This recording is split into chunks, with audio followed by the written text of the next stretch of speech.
저는 예수님을 믿은 다음에 예수님 믿기 전에 가지고 있었던 그 나쁜 습관들이 좀 많이 있었습니다. 그 행동들을, 나쁜 습관들을 고치려고 노력했습니다. 노력했을 뿐만 아니라 실제로 많은 습관들을 또 기도하면서 또 고쳤습니다. 근데 그럼에도 불구하고 제가 참 끝까지 이게 잘 안 고쳐지는 그런 그 습관이 하나 있었습니다.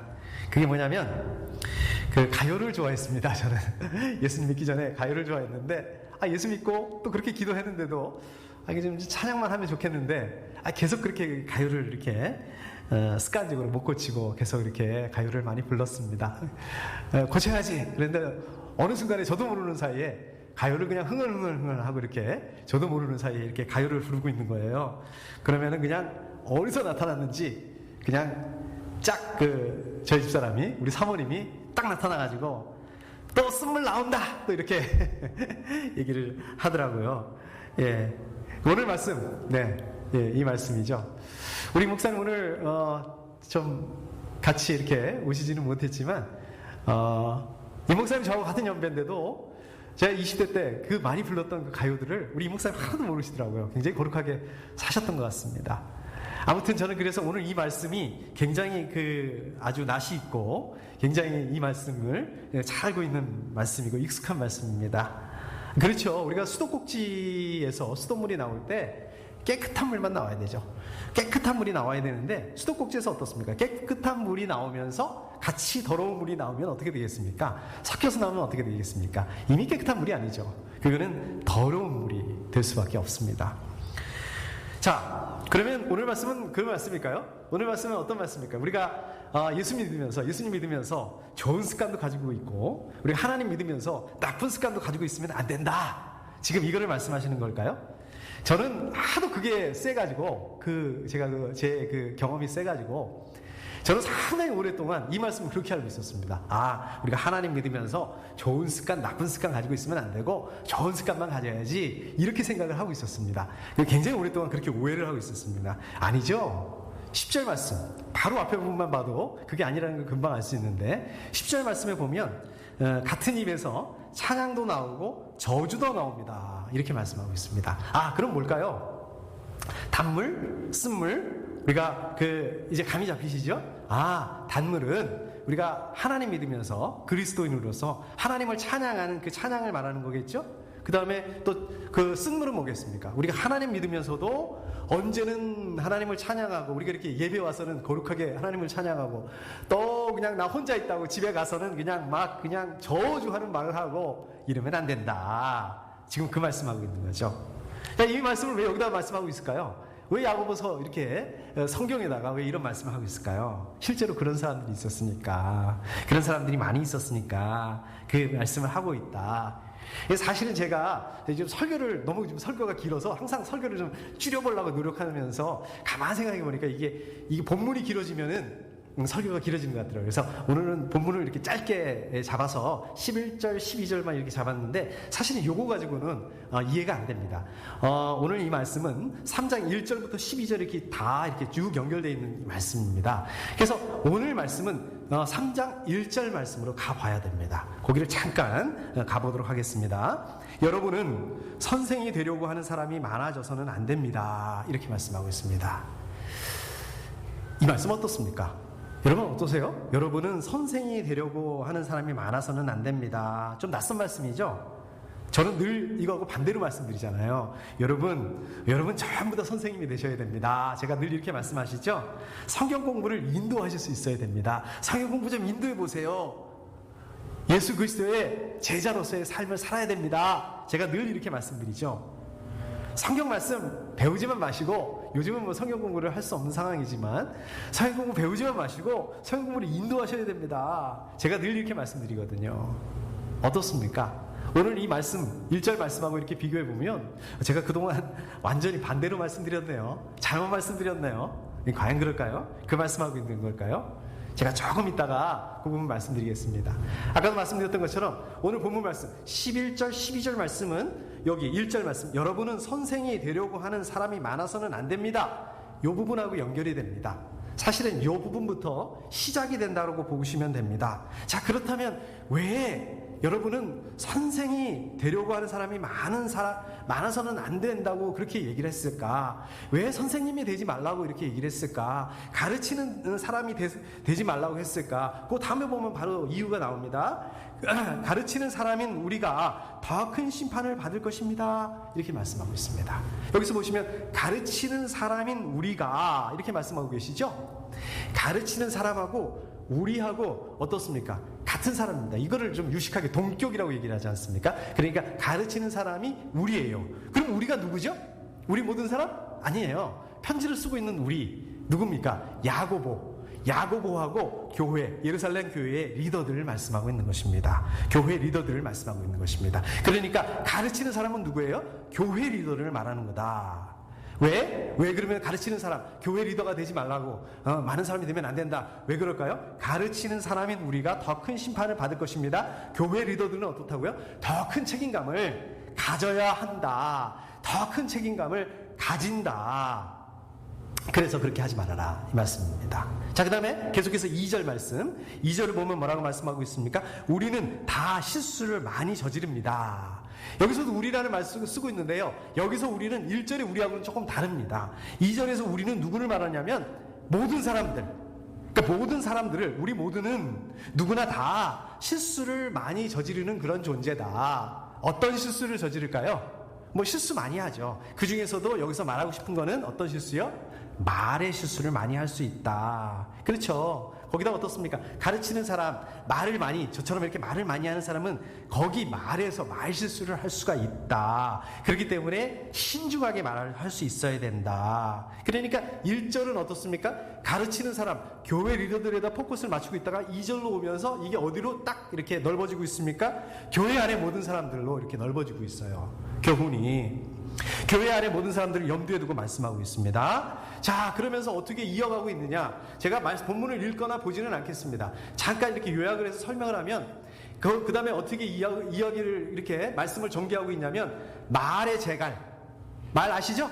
이게 타는 말하는 말 말고 말의 그 재갈, 여기 이렇게 뭐 말고삐, 예, 그거 하고, 그 다음에 배에 타는 배의 키, 이거를 비유로 들어서 말씀하고 있습니다. 말의 재갈이 어떻습니까?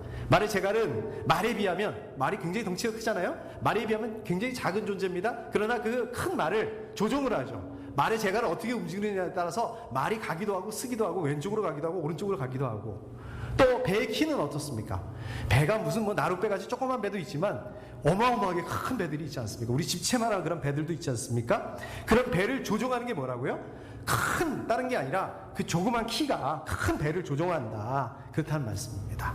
자, 우리 혀는 어떨까요? 사람의 혀는 어떨까요? 우리 사람의 혀도 우리 사람을 그런 어떤 그 말을 하게 하는, 중요한 말을 하게 하는 그런 역할을 합니다. 근데 이 사람의 혀는 어떻습니까? 말의 재갈이나 배의 키보다도 어떻습니까? 비교해보면 그거보다도 훨씬 작아요. 자, 그러면 어떻단 얘기예요? 작으니까 조종하기가, 다루기가 쉬워야 되지 않겠습니까? 그런데 그 다음에 뭐라고 얘기를 하고 있습니까? 아니에요. 조종하기가 힘들다. 다루기가 오히려 더 힘들다. 그게 바로 사람의 혀다. 실제로 그렇습니다.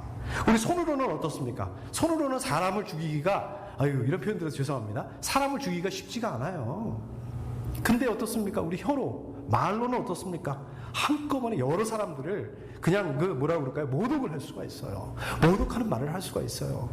또 어떻습니까? 그냥 말로다 사람을 죽일 수도 있습니다. 또 우리 어떻습니까? 우리 말로, 혀로 자기 자신을 하나님과 같은 그런 존재로 만들 수도 있습니다. 자, 이 혀가 이렇게 무서운 존재라는 거예요. 근데 여러분들 잘 생각해 보십시오. 잘 한번 생각해 보십시오. 이 혀를 움직이게 하는 게 뭘까요? 혀를 움직이게 하는 게 뭘까요? 우리 전사님한테 물어봤더니 뇌래요. 뇌가 될 수도 있고요. 근데 그거보다 더 근본적으로 우리 말을 하게 하는, 혀를 움직이게 하는 게 뭡니까? 그것은 마음입니다. 그렇죠? 우리 마음. 그러니까 무슨 얘기예요? 혀를 조절하기가 힘들다는 얘기는 무슨 얘기예요? 말을 조절하기 힘들다는 얘기는 무슨 얘기예요? 그거의 근원이 되는 우리 마음을 조절하기가 쉽지가 않다. 그렇잖아요. 내 마음 나도 몰라. 이런 가요도 있고, 이런 가사도 있고, 어떨 때 마음이 이거 아니라는 거 아는데 마음이 조절이 안 되는 경우들이 얼마나 많습니까? 네, 어렵다는 거예요. 말로 다른 사람을 상처를 줄 수 있고, 말로 스스로 자기 자신을 과시하고 싶은 그런 마음, 그런 마음이죠. 이런 마음을 통제하기가 힘들다는 것입니다. 근데 이런 마음을 잘 통제해야지만이, 그래야 가르칠 수 있는 자격이 있는 거다. 자기를 막 과시해. 그냥 있지도 않은 거를, 없는 거를 그냥 있는 거라고 자랑을 해. 그런 사람은 차라리 선생님이 되는 게, 안 되는 게 더 낫겠다. 그런 말씀입니다. 야고보가 지금 그런 말씀을 하고 있는 거지. 아까 1절에서 그 말씀을 하고 있는 거지, 선생님이 되지 말아야 된다, 이 얘기를 하고 있는 게 아닙니다. 그거를 잘 조절해야 된다. 그게 이걸 강조하고 있는 말씀이에요. 자, 5절에 보니까 또 다른 비유를 들고 있어요. 그 불에다 비유를 하고 있죠. 작은 불이 큰 숲을 태운다라는 그 얘기를 하고 있습니다. 여러분, 그렇죠. 우리 뉴스에 보면 그 강원도에 산불이 많이 일어나지 않습니까? 산불이 일어나는데 그 뉴스 보니까 보통 어떤 경우들이 많습니까? 뭐 그냥 큰 불을 내다가 산불이 일어나는 게 아니잖아요. 그냥 뭐 담배꽁초 때문에. 그냥 지난번에도, 얼마 전에도 왜 그 큰 불이 일어났었는데, 그 마을이 뭐예요? 완전히 그냥 어마어마한 면적이 다 탔는데 전기합선 때문에, 그 스파크 때문에 그렇게 일어났다고 그러잖아요. 또 우리 그 캘리포니아 어떻습니까? 호주도 그렇고 캘리포니아도 그렇고, 제가 살던 그 오클라호마 거기도요, 그냥 그 들불이 한번 일어나면은요, 며칠이 아니 문제가 몇 달 동안 불을 끌 수가 없습니다. 꺼지지가 않습니다. 그런데 자, 이런 것들이 그 원인을 보면 어떻다는 거예요? 그냥 사소한 아주 작은 불꽃 때문에, 불씨 때문에 시작하는 경우가 많습니다. 우리 혀가 그렇다. 오늘 말씀, 우리 혀는 어떻습니까? 몸의 일부입니다. 근데 우리 온몸을 이 혀 때문에, 말 때문에 더럽히기도 하고, 인생의 수레바퀴에 불을 지기도 하고, 6절에 보니까 게헨나의 불, 이건 무슨 말씀인가 하실 거예요. 게헨나, 지옥불. 지옥불에 타버린다. 말에 얼마나 부주의하고, 우리가 말을 할 때 얼마나 무관심하게 말을 그냥 툭 내뱉고, 그냥 생각나는 대로 말하고, 또 그것 때문에 본의 아니게 상대방에게 상처를 주고, 또 그 입을 통해서, 혀를 통해서 부정을 저지르게 됩니까? 우리가 세상 사람들이 얘기하는 거 보면 덕담, 좋은 말보다 욕설을 많이 해요. 요새는 영화를 못 보겠어요. 얼마나 욕을 많이 하는지. 그 영화 안에서 대사가 칭찬보다 어떤 말을 많이 합니까? 핀잔을 줍니다. 폄하합니다. 모독합니다. 우리 세상 사람들, 그런 사람들 너무 많은 것 같습니다. 이게 지금 말이 주는 폐해라는 거예요. 이런 게 지옥과 같다는 거예요. 이렇게 말을, 그 혀를 지옥불에다가 비유를 하고 있는 것입니다. 이거는 누가 하는 거다? 이거는 사탄이 주는 거다. 지옥불. 자, 그 다음에 또 다른 예를 듭니다. 말에 대해서 이야기를 하면서, 혀에 대해서 얘기를 하면서 또 다른 예를 듭니다. 짐승의 예를 들죠. 짐승은 다 길들일 수 있다는 거예요. 우리 개나 강아지도 이렇게 길들이지 않습니까? 근데 혀는 길들일 수가 없다. 이게 무슨 말일까요? 우리가 혀를 길들일 수가 없다. 말을 조종할 수가 없다.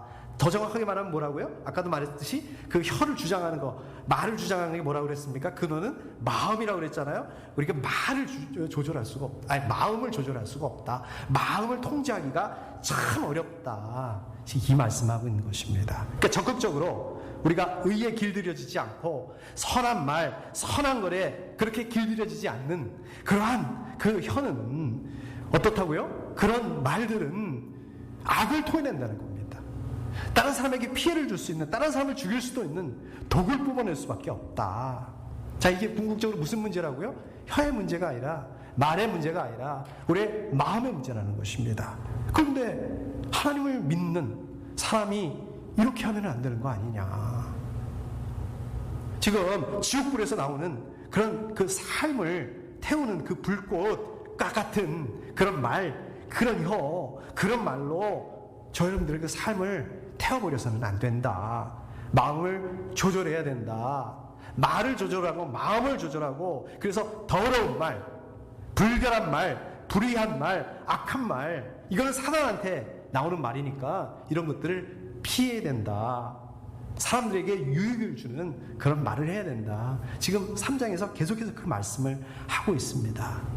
우리는 어떻습니까? 누구든지 이 한 입으로 선한 말을 할 수 있고요, 또 악한 말도 할 수 있습니다. 좋은 덕담도 할 수 있고 욕도 할 수 있습니다. 근데 지금 야고보서 편지라고 그랬죠? 야고보가 쓰는 편지라고 그랬지 않습니까? 야고보가 누구한테 편지를 썼을까요? 세상 사람들한테 편지를 썼을까요? 교회에다가 편지를 썼습니다. 이 편지를 읽는 사람들은 어떤 사람? 이 편지를 받는 사람들은 어떤 사람들입니까? 그리스도인들입니다. 하나님을 믿는 사람들입니다. 자기 죄를 인정하고 하나님께 회개하고 예수님 믿고 하나님의 자녀가 된 사람들입니다. 그런데도 어떻다고요?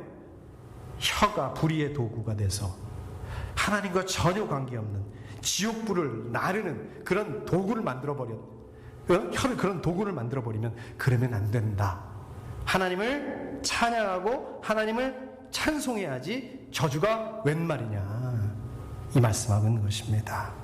자, 여러분들 하나님을 믿는 그런 믿음을 가졌다면, 이 하나님의 믿음을 가졌는데 하나님의 그 하나님의 선하심을 가졌다면 어떻습니까? 우리 안에 하나님의 그 선한 마음을 가지게 되는 게 당연한 거 아니겠습니까? 그러면 하나님의 선한 마음을 가지게 되면 이 하나님의 선한 마음으로부터 어떤 말이 나와야 된다? 선한 말이 나와야 된다는 말씀입니다. 그게 당연한 게 아니냐. 하나님을 믿으면서 하나님의 선한 마음을 가지면서 저주하고 욕하고 시기하고 교만한 마음을 갖고 어떻게 이게 가능할 수 있느냐. 하나님을 믿는 믿음을 가지면 그러한 열매를 맺는 게 아니라 선한 열매를 맺어야 된다, 이 말씀하고 있는 것입니다.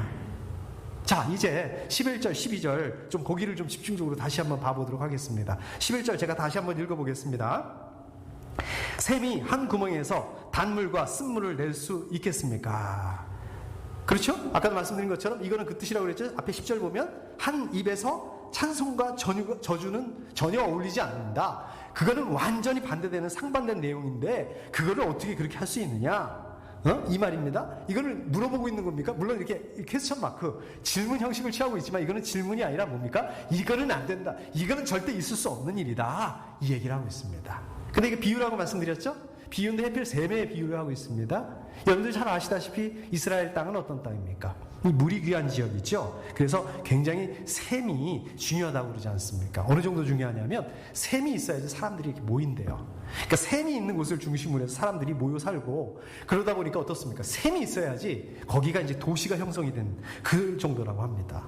우리도 그렇죠. 우리 달라스도 보면 이렇게 큰 저수지가, 큰 호수가 이렇게 있고 우리 그 중심으로 해서 물을 먹으면서 살지 않습니까? 마찬가지로 샘이 굉장히 중요하다. 그러니까 특별히 이 샘의 비유를 들고 있습니다. 단물이 나오는 샘도 있고요, 쓴물이 나오는 샘도 있습니다. 그런데 그 단물과 쓴물이 같이 나올 수 없다. 이게 불가능한 거 아니냐? 이거 당연한 거 아니냐? 이거 잘 알고 있지 않느냐? 그런데 너네들 입에서는 어떻게 단물과 쓴물이 같이 나올 수 있느냐, 찬양과 저주가 같이 나올 수 있느냐, 이 말씀입니다. 하나님을 찬양하는 선한 말, 또 다른 사람을 저주하는 그 말, 이게 한 입에서 동시에 나올 수는 없다. 그래서는 안 된다. 그 말을 거꾸로 하면 어떤 뜻이라고요? 아까 제가 말씀드렸던 것처럼 그 사람들이 좀 그랬다고요. 예수 믿으면서 하나님 찬양하면서 또 저주하면서 이랬다는 말씀입니다. 제가 이거 어떻습니까? 이중적이죠. 어떻게 그럴 수 있을까? 이중적이라고 제가 말씀드렸지만 정도의 차이는 있을 수 있지만 우리도 마찬가지잖아요. 우리 혀를 통제한다, 우리가 혀를 조절한다. 어렵습니다. 그럼 어떻게 해야 될까요? 그냥 나는 그냥 그래, 원래 그래. 응? 아까 우리 전사님하고도 잠깐 얘기 나눴는데 제가 그 중학교 때 미션 스쿨을 다녔어요. 그 선생님이 그 집사님인데, 교회 집사님인데 어찌나 그렇게 욕을 잘하는지 진짜 하나도 존경스럽지 않더라고요, 어린 마음에. 이게 안 돼요. 그러니까 어떻게 해야 됩니까? 우리는 도우심이 필요한 겁니다. 성령님의 도우심이 필요한 것입니다. 우리 이것을 놓고 기도해야 됩니다. 우리 마음을 다스려 주시도록, 우리 혀를 통제해 주시도록 기도하셔야 됩니다. 자, 12절에 보니까 무화과 나무가 올리브 열매를 맺거나 포도나무가 무화과 열매를 맺을 수 있겠습니까? 불가능하죠? 사과나무에서 배가 날 수 있습니까? 말 바꿔볼게요. 배나무에서 사과가 열릴 수 없어요. 불가능하죠? 이것도 질문이 아닙니다. 불가능하다. 그거는 안 되는 일이다. 어떤 노력을 해도, 어떤 방법을 통해서도 그거는 불가능한 일이다. 선한 말을 하는 그 입을 통해서 악한 말을 동시에 할 수 있다. 이거는 불가능한 일이다. 선한 마음을 가지고 선한 마음을 맺는 거지, 선한 마음을 가지고 악한 마음을 가지고 악한 마음을 맺는 거지, 악한 마음을 가진 사람이 선한 말을 할 수가 없다. 혀를 통제할 수 없는 사람에게서 선한 말이 나올 수 없다. 이 말씀입니다. 힘들어요. 자, 그렇기 때문에 어떻습니까? 성령님의 인도하심이 필요하다는, 성령 충만함이 필요한 것이라는 것입니다. 여러분, 제가 성령 충만이라고 얘기하면은, 말씀드리면 어떤 거 생각하세요? 성령 충만, 성령의 은사 생각하시죠? 뭐 방언을 하고 치유 집회 이런 데 가보셨어요? 저 가봤습니다. 치유, 뭐 예언 이런 거 생각하시죠?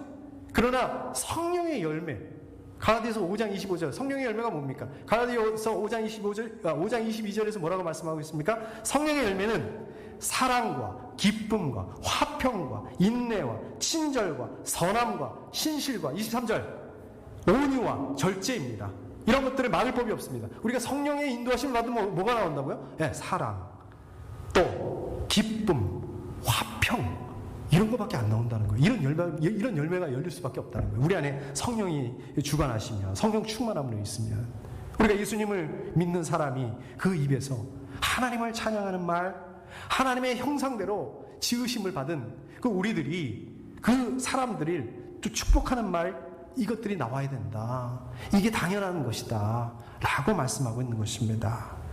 그런데 하나님을 찬양하는 사람들이 악한 말을 하고, 다른 사람들을 저주하고, 다른 사람을 해하는 말을 하고, 교만한 말을 하고, 자기를 자랑하고, 이거는 안 된다는 말씀입니다. 어떻게 해야 될까요? 우리 칭찬해 주셔야 돼요. 저 안 돼. 이게 연습 안 하면 안 됩니다. 우리 아이들도 좀 칭찬해 주실 수 있어야 돼요. 칭찬해 주고 축복해 주셔야 돼요. 이것도 연습 안 하면 안 돼요. 제가 일부러 옆에 계신 분 축복해 주세요, 이렇게 안 할게요. 축복하시는 연습하셔야 됩니다. 위로하셔야 돼요. 격려하셔야 돼요. 덕담해 주셔야 돼요. 겸손한 말, 이런 말을 하셔야 된다는 말씀입니다. 야고보서를 쓰고 있는 그 초대교회, 한 입으로 그냥 단물이 나오는 사람, 또 그 동시에 쓴물을 나는 그러한 그 이율배반적인 그런 사람들이 많이 있었다. 그랬던 것 같습니다. 그러니까 그냥 야고보서에다, 편지에다 이런 말을 쓰지 않겠습니까? 하나님을 믿는 그 그리스도인들이 선한 말도 하고 악한 말도 하고 하나님을 찬양하기도 하고, 또 다른 사람들 하나님의 형상을 지음받은, 우리는 다 하나님의 형상을 따라서 지음받은 하나님 창조한 사람들 아닙니까? 근데 거기다 대고 저주하면 그거 어떻게, 그거 하나님 저주하는 거 아니겠습니까? 응? 마찬가지로 저 여러분들 어떻습니까? 우리는 알면서는 좀 저주하거나 이걸 잘 안 하는 경우들이 많아요. 우리는 알면서는 좀 이렇게 독서를 뿜지 않습니다. 근데 우리도 모르는 사이에 막 무의식 중에, 나는 그런 뜻으로 얘기 안 했는데 막 이게 독설이 되는 경우도 있습니다. 막 다른 사람에게 상처가 되는 경우도 있습니다. 막 저주 되는 말, 독이 되는 말, 그게 아니라 정말 생각을 많이 하면서, 내가 이런 말을 하면 저 사람 어떻게 생각할까? 그냥 반대로 생명을 주는 말을 할 수 있어야 된다는 이 말씀입니다. 여러분 기억하실지 모르겠는데요, 지난달에 우리 매일 성경 그 주중에 하는 거 에스겔서 말씀 가지고 나눴잖아요. 47장, 에스겔서 47장 1절부터 12절에 보면 에스겔이 환상을 봅니다. 어떤 환상을 보냐 하면, 이제 새 예루살렘 성이 만들어져요. 그리고 그 새 예루살렘 성에서 막 물이 나옵니다. 물이 나오는데 그 물이 엄청나게 늘어나는 거예요. 막 엄청나게 늘어나더니 그게 어떻게 되냐면 강물이 됩니다. 강물이 돼가지고 이게 막 강물이 흘러가는데 예루살렘과 모든 그것을 막 흘러가는데요. 그 물이 닿는 곳에 어떤 일이 일어나냐면, 죽었던 나무가 살아나요. 죽었던 나무가 살아나서 막 열매가 맺고, 또 시들었던 나무가 시들지 않게 됩니다. 이 놀랍지 않습니까? 이거는 지금 뭐에 대한 환상일까요? 어떤 것에 대한 그 예언의 말씀일까요? 이게 바로 예수 그리스도의 복음에 대한 환상이라는 거예요.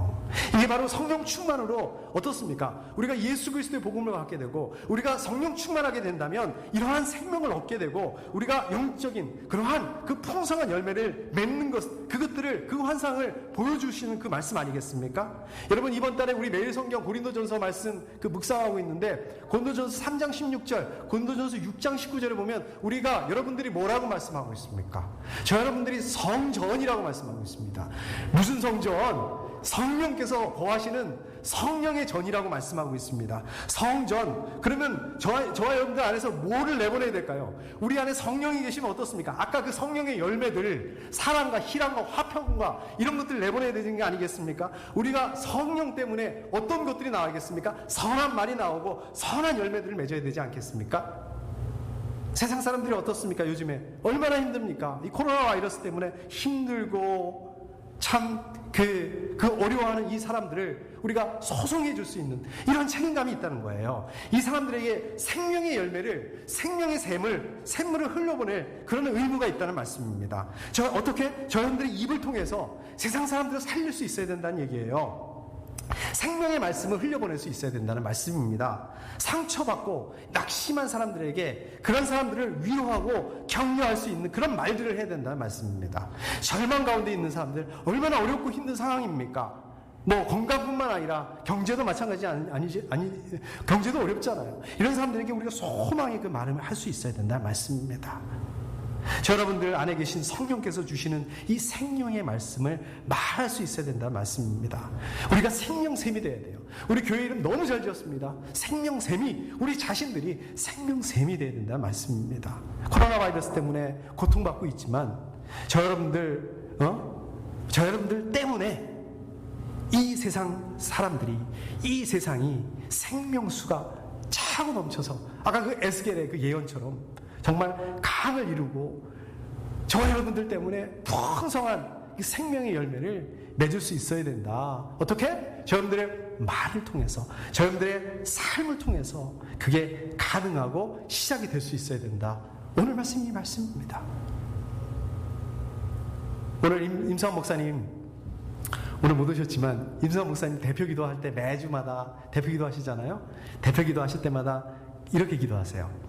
우리 생명생 가족들, 코로나 바이러스 때문에 지치고 힘들어 있는 우리 생명생 가족들, 오늘 목사님 설교 말씀을 통해서 위로받고 격려받고 돌아갈 수 있게 해달라고 이렇게 기도하세요. 제가 그 기도를 이렇게 들을 때마다, 저기 앉아서 이렇게 들을 때마다 마음이 뜨끔뜨끔합니다. 정말 제 설교를 들으시고 제가 나누는 말씀을 가지고 같이 정말 위로받으실 수 있을까? 격려받으실 수 있을까? 제가 우리 생명사 가족들 좀 위로하고 격려하는 그런 설교를 좀 이렇게 해야 되는데, 해필이면 야고보서를 본문으로 잡아서 또 중간에 되돌릴 수도 없고, 제가 사실은 이게 작년 말에 잡은 거거든요. 이게 벌써 이렇게 미리미리 잡아놨습니다.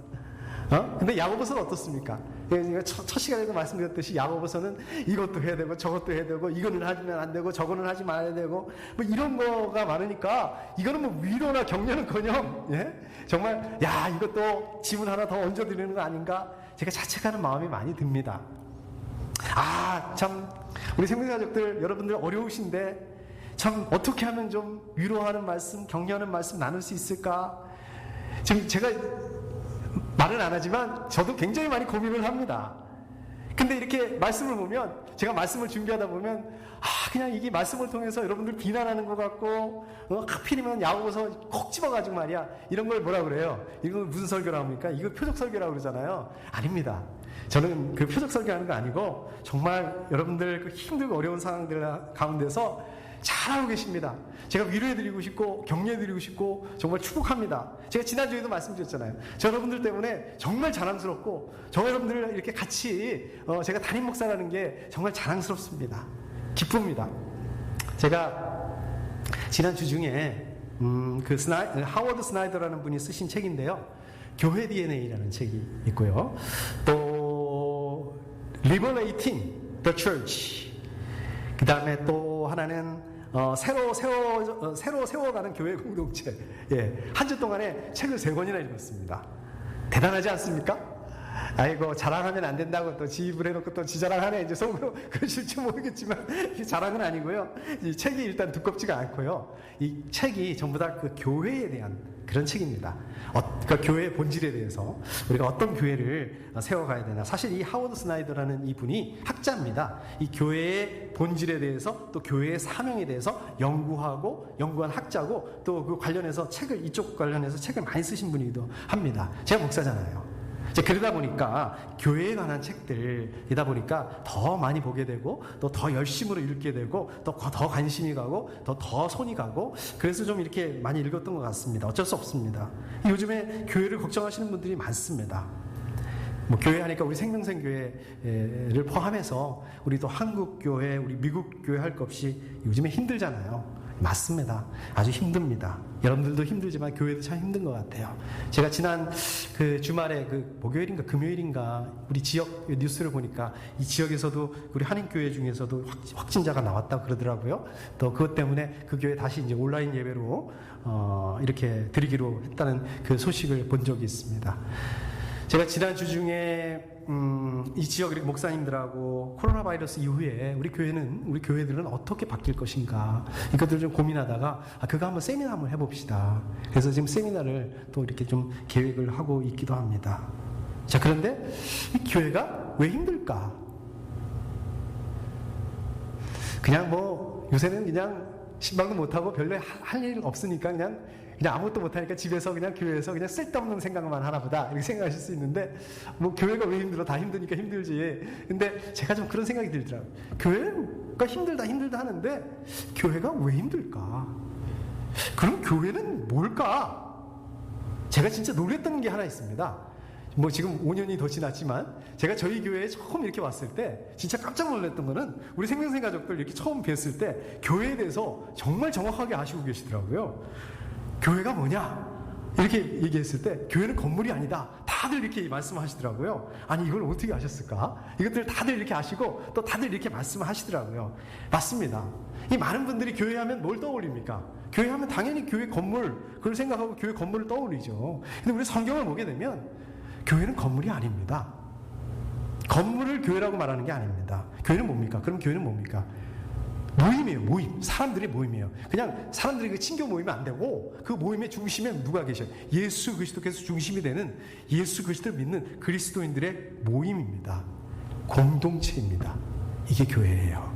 믿음의 가족의 공동체입니다. 이게 교회입니다. 자, 그렇으니까 생각해 보십시오. 이 공동체가 되는 성도님들이 어렵고 힘들고 그러면 어떻게 될까요? 그 교회는 당연히 어려워지는 거죠. 어렵게 될 수밖에 없는 게 아니겠습니까? 예를 들어서 아까 그 교회처럼 코로나 바이러스 걸려요. 그럼 본인 굉장히 힘드시죠. 제가 말씀드렸듯이 아는 목사님은 코로나 바이러스 걸리셨는데 굉장히 힘들었다고 그러시더라고요. 본인만 힘든 게 아니라 어떻게 되는 거예요? 그 교회 전체가 다 힘들어진다는 거예요. 우리 생명생 교회도 마찬가지 아니겠습니까? 저 여러분들이 어렵고 힘들고 그렇게 되면 어떻게 되겠습니까? 저희 교회가 당연히 어려워지는 거죠. 당연히 힘들게 되는 거죠. 왜? 그게 교회니까요. 그게 교회라는 그 존재니까요. 자, 그러면 우리 생명생 교회, 우리 교회는 어떻게 하면 좋은 교회가 될 수 있을까? 저 여러분들이 어떻게 하면 우리 교회를 좋은 교회를 만들어갈 수 있을까? 여보세요, 지금 교회 생존이 문제인데 무슨 좋은 교회가 문제야? 아니요, 이럴 때 고민해야 됩니다. 어떤 교회 여러분들 좋은 교회라고 생각하세요? 그냥 건물이 그냥 좋고 시설도 좋고 사람들이 그래서 많이 모여들고 저도 그런 상상을 좀 많이 합니다. 너무 좋죠. 상상만 해도 너무 좋습니다. 근데 그것보다 더 중요한 게 있습니다.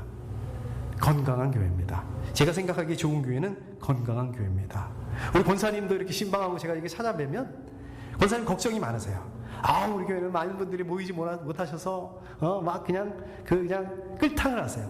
감사하죠. 교회에서 걱정해 주시고 권사님 건강도 안 좋으신데 걱정해 주시고 또 교회를 위해서 기도해 주시고. 그런데 이게 H마트 우리가 앞에서 전도한다고 해서 해결될 일이 아니잖아요.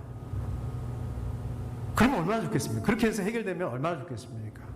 자, 그럼 뭐냐? 어떻게 우리 생명생 교회가 건강한 교회가 우리가 어떻게 하면 좋은 교회가 될 수 있을까? 어떻게 하면 많은 분들이 모일 수 있을까? 우리가 건강한 교회가 되면 오지 말라고 그래도 다 모일 수밖에 없다는 얘기예요. 건강한 교회. 자, 그러면 우리는 어떻게 하면 건강한 교회가 될 수 있을까? 어떻게 하면 건강한 교회가 될 수 있을까요? 간단해요. 저 여러분들 한 분 한 분들이 영적으로 건강하시면 됩니다. 물론 육체적으로도 건강하셔야 돼요. 영적으로 우리 한 사람 한 사람이 건강한 사람들이 되면, 영적으로 건강한 교회가 되면 우리 교회가 건강한 교회가 될 수밖에 없다는 거예요. 왜? 아까 말씀드렸잖아요. 교회는 건물이 아니라 예수 그리스도께서 머리가 되시는 저와 여러분들의 모임, 그게 교회이기 때문에 저 여러분들의 그 모임, 우리 생명생 교회 구성원들, 여러분들 한 분 한 분들이 영적으로 건강하기가 되면 어떻게 되는 거예요? 그 모임인 교회가 건강한 교회 이꼴 좋은 교회, 이렇게 될 수밖에 없는 게 아니겠습니까? 자, 그러면 어떻게 저 여러분들이 영적으로 건강해질 수 있을까? 야고보서 말씀하고 있지 않습니까? 믿음이 행함으로 나타나야 된다. 여러분들의 믿음이 삶으로 나타나야 된다. 건강한 삶으로 나타나야 된다. 그게 가능하게 되면 건강해지는 거, 영적으로 건강해지는 거 아니겠습니까? 또 오늘 말씀 뭡니까? 말에 주의해라. 말을 통해서 선한 영향, 다른 사람에게 선한 영향을 주는 가르치는 사람, 선생님들이 될 때 건강한 교회가 될 수 있다라고 말씀하는 거 아닙니까?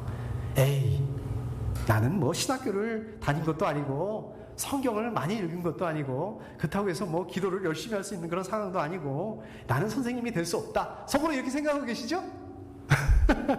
왜 그럴까요? 왜 그렇게 생각하실까요? 왜 해보지도 않고 안 된다고 그렇게 생각하실까요? 여러분들이 생각하시는 프레임이 있어서 그래요. 선생님, 가르치는 사람 누구 생각하시는 거예요? 그리고 교실에서 성경 공부 가르치는 거, 우리 임 목사님처럼 성경 지식을 가르치는 거, 그것만 생각하시는 거니까 그렇죠. 죄송합니다만 틀렸어요. 그것만 말씀드리는 게 아닙니다. 우리 성경을 보십시오. 성경을 보시면 어떻습니까? 예수님께서 교실에서 가르친 적이 있으셨나요? 예수님께서 교실에서 성경을 가르친 적이 있었습니까? 그때는 학교가 없었으니까, 교실이 없으니까 당연히 그러셨겠지. 학교 있었어요. 교실에서 배우는 사람이 있었어요. 그 무슨 학파 있잖아요. 예수님께서 뭐 신학교에서 공부하시고 라이센스가 있으셨냐고요. 저처럼 이렇게 이렇게 그 학위를 받으신 적이 있으셨냐고요. 그때는 신학교가 있었어요. 우리 엘리사들 보면 그 제자들 다 있었고 학교 있었어요. 그 바울도 무슨 학파 이렇게 있었다고 얘기했지 않습니까? 예수님 그런 것들을 받으시지 않으셨습니다. 요즘에 현대교회들을 보면 너무 제도화되어 있다는 생각을 합니다. 목사가 되기 위해서 이것도 해야 되고 저것도 해야 되고, 우리 양전사님도 지금 고생 많으세요. 목사 되시려고 이것도 해야 되고 오늘도 침례 받아야 되고 할 일이 많으세요. 고생 많으세요. 그러나 초대교회는 그렇지 않았다는 얘기입니다. 이렇게 제도화되어 있지 않았다는 얘기예요. 조직도 없었다는 얘기예요. 제가 조직이 필요 없다, 제도가 필요 없다 이 말씀 드리는 거 아닙니다. 조직 필요합니다. 제도도 필요합니다. 당연히 필요합니다. 그런데 근본적으로 이런 제도가 아니라, 제도적인 선생님이 아니라 관계에 있어서 실질적인 선생님이 되셔야 된다. 관계에 있어서 리더가 되실 수 있어야 된다. 가르치는 사람이 되어야 된다. 관계에 있어서 선생님이 되실 수 있어야 된다는 얘기예요. 자, 이게 무슨 말씀인가? 제가 예를 하나 들어보겠습니다. 제가 5년 동안 한 번도 제가 이 예를 들은 적이 없어요. 왜냐하면 오해하실까봐. 근데 제가 오늘은 제가 꼭 이 말씀을 한번 드려보겠습니다.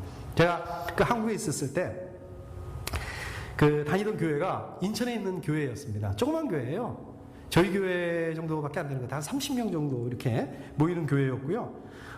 건물이 없었어요. 교회 건물이 없어가지고 이렇게 가게 2층에 상가에 조그맣게 이렇게 빌려서 하는 그런 교회였습니다.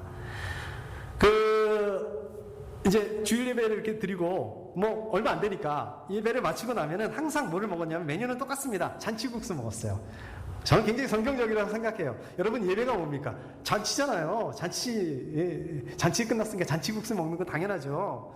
그래서 제가 좋아하는 이제 잔치국수를 먹고, 그 다음에 이제 코스가 있어요. 우리 남자 집사님들은 뭘 하냐면, 교회 입구에, 이렇게 2층이니까 아래로 내려와요. 아래 내려오면 입구에 자판기가 있습니다. 뭐 의자나 이런 것도 없고, 그냥 자판기에서 커피 하나 이렇게 뽑아가지고, 의자도 없으니까 그냥 그 올라가는 계단에 이렇게 앉아가지고, 그냥 이렇게 3, 3, 5, 그냥 수다 떨어요. 뭐 얘기하는 것도 아니고, 그냥 수다를 떱니다. 하루는 제가 한 번은 한 집사님하고 어떤 집사님 한 분하고 그날도 이렇게 커피를 마시면서 이야기를 나눈 적이 있습니다. 이분 사업하시는 분이었습니다. 이분 사업하시는 분이신데 어떤 사업을 했냐면 건축 설계하시는 그 사업을 하시는 분이셨습니다. 그러면서 이제 뭐 얘기를 하려고 한 게 아니라 그냥 본인의 얘기를 이렇게 하시더라고요. 제가 이렇게 그냥 저는 이렇게 듣고만 있었습니다. 여러분들 아실지 모르겠지만 이 건축 설계가 굉장히 좀 이렇게 지저분한 그런 영역이라고, 그런 사업이라고 합니다. 그러니까 무슨 말씀이냐면 거짓말 안 하면 안 되고 제대로 세금 신고를 하면은 절대로 사업을 할 수 없는 게 그 업종이라고 합니다. 그때가 또 어느 때였냐면 IMF 때문에 너무 힘들었을 때, 지금 못지않게 경제가 굉장히 힘들었을 때입니다. 한국 경제가. 그럼 뭐 일거리가 있겠습니까? 일거리도 별로 없었는데 그 와중에도 얼마 안 되는 일거리 중에서도 만약에 제대로 자기가 계산을 해봤대요. 제대로 세금 신고를 하려면 세금만 몇 천만 원을 내야 된다. 몇 천만 원을 내야 된다는 거예요. 여러분 한번 생각해 보십시오. 몇 천만 원이면 몇만 불이에요. 몇만 불로 세금 낸다? 세금으로 몇만 불을 낸다? 이게 지금도 이게 엄청나게 많은 금액인데 생각해 보세요. 지금부터 한 20년 전이에요. 그것도 한국에서 20년 전에 몇 천만 원 세금 냈다는 그런 얘기 들어본 적이 있으세요? 저는 없습니다. 어마어마하게 큰 돈입니다. 에이, 뭐 그거 남들 다 그러는데 관행인데 뭐 그렇게 까다롭게 그걸 다 세금을 내야 되냐? 실제로 그랬대요. 안 됐대요, 그렇게. 근데 이분이 가만히 생각을 하는데 이게 마음에 걸리더라는 거예요. 아무리 그래도 그렇지. 내가 하나님 믿는 사람인데 이래도 되는 걸까? 이런 생각이 들었다는 거예요. 어느 날 갑자기. 그래가지고 고민하다가 안 되겠다 싶어가지고 그 같은 업종에 있는 다른 분들한테 이거를 정직하게 얘기를 했대요. 야, 내가 이거 아무래도 마음이 걸려서 좀 세금 신고를 제대로 하고 싶은데 이거 어떻게 했으면 좋겠냐? 이렇게 얘기했더니 100% 정답이 100% 뭐라고 얘기를 하냐면 야, 너 미친놈이다. 너 미쳤다 임마. 그럼 망한다. 그렇게 하면 망하는 거다. 이렇게 얘기를 하더라는 거예요. 그러니까 이분이 더 고민이 돼가지고 더 걱정이 돼서 그냥 고민 기도하다가 결국은 어떻게 했을까요? 어떻게 결정했을까요? 자기가 결정을 했답니다. 그걸 세금을 다 내기로 결정을 했답니다. 하나님의 말씀에 순종하고 이게 하나님의 말씀대로 사는 거기 때문에 나 이렇게 하겠다. 내가 망해도 괜찮다. 이렇게 결정을 하고 그걸 다 냈답니다. 어떻게 됐을까요? 그 다음에 어떻게 됐을까요?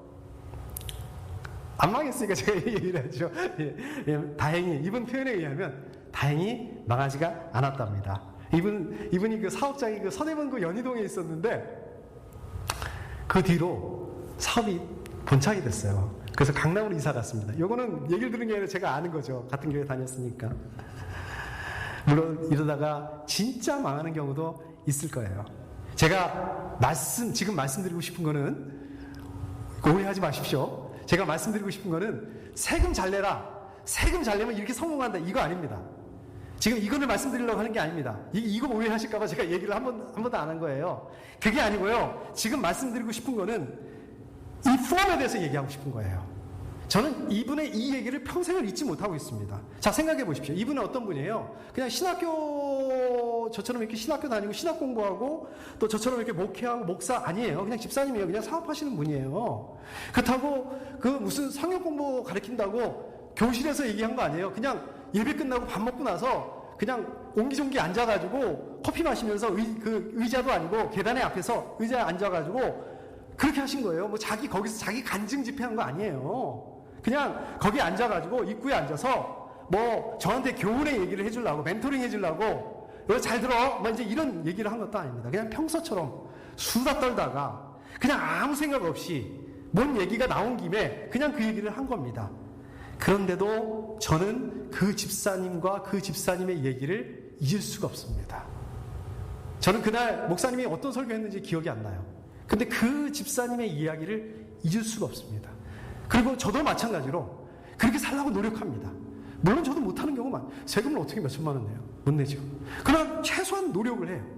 하나님의 말씀에 살려고 노력을 합니다. 제가 정말 감사한 거는 제가 자랑스럽다라고 얘기하는 거는 우리 생명생교회는 이런 분들이 꽤 많으세요. 정말 많습니다. 우리 교회는 그래서 소망이 있습니다. 우리 교회는 그래서 건강합니다. 재정 말씀하시는데 재정은 어려울 때도 있고 재정은 좋을 때도 있습니다. 중요한 거는 뭡니까? 재정이 아닙니다. 얼마나 많이 모이는가 아닙니다.